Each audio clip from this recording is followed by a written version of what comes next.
I think that's probably the essence, and it's why it's so hard to give a master class, because the composer's standing here saying, what the hell is he talking about? But really what I care deeply about is surprise.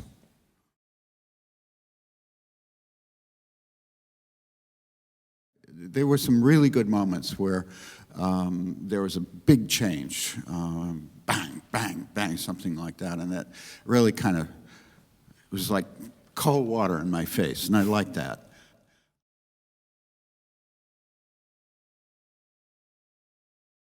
There's a tendency to throw a lot of notes at the wall, and I have this problem myself. I get so angry at myself when I hear a piece finally, and I realize, you know, there's just too many notes in it.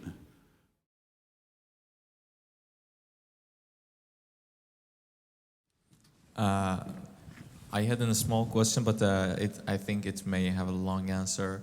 May I know what is your current approach about form? I'm sorry. How do you feel about God?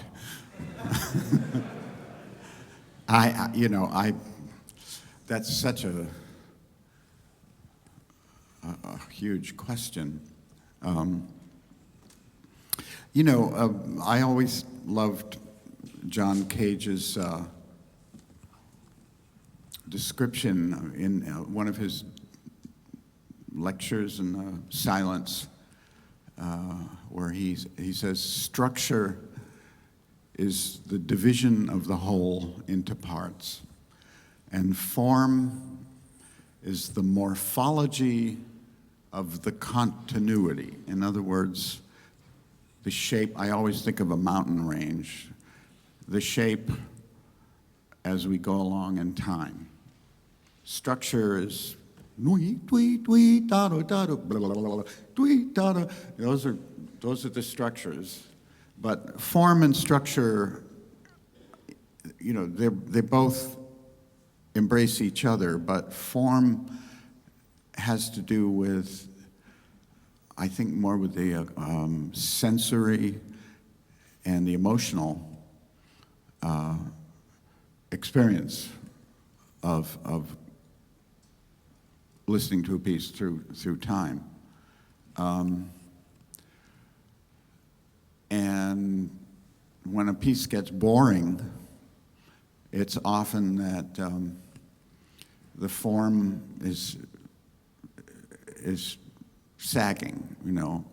I spoke about surprise earlier today, and how important that is, and we can be surprised in so many different ways. An obvious is big change in tempo or change in amplitude, something suddenly loud, but very subtle things, little harmonic things, or repeating a melodic figure but changing it ever so slightly. I spent a lot of time this summer reading this very, very deep and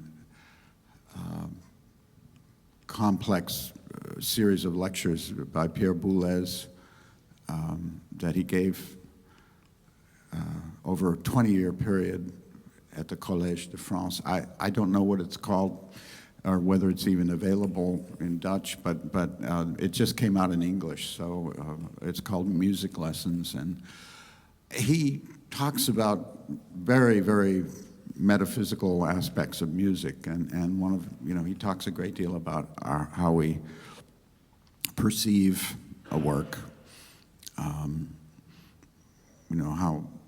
first time through we get certain images and we get a certain very rough picture, and then the second time through, we kind of fill those things in. That's if you're listening. Of course, if you're studying a score, it's a different way into a piece. My approach to form, I tend to, it's like going on a sea voyage. I often use that metaphor. and I don't know where I'm going, you know, sometimes. I have the material, and I try to be faithful to the material, and I listen over and over. I was telling one of the students here during the break, you know, that I'll do something on Monday and be pretty proud of it, pretty pleased, and then I'll come back Tuesday and listen to it and realize it's all wrong. It's too long, or it's not long enough, or there aren't any changes. So form really is just something that you have to trust your what we say, trust your gut, you know, trust your internal sense. Thank you. I think I've made mistakes. Sometimes, you know, I'm a terrible pianist. I never took any piano lessons. My instrument was the clarinet.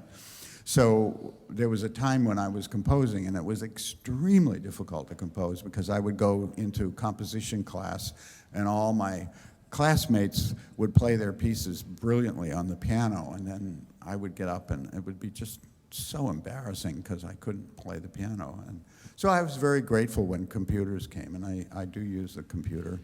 But I've made some mistakes where, for example, writing string music and actually not really thinking carefully about what a string instrument is and what the sound is. And I see that a lot with young composers. And I say this every time I meet with students, that, you know, most of us use software, and it's okay. It's, you know, it's what life is now. Everybody uses computers, and they're very helpful, and they've been very, if you know how to use them, you can be very creative. But you have to be careful because software, the designers are usually not very musical people. You know, they're people who really love something that's in 4/4 at the quarter note equals 120.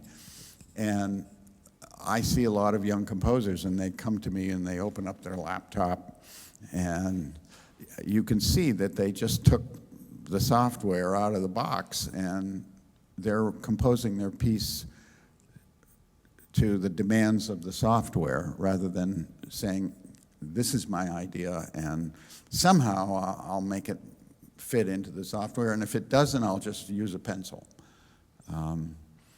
But be really careful that you don't end up being a slave to the technology. I'm really impressed that you would all stay this long. I think we heard some really good music today. I hope I had a few useful things for you to bear in mind. And it's, as I said, it's really a privilege to be around young people who want to make a life in music, and particularly those who want to become composers. It's a very humbling experience, and thank you for inviting me.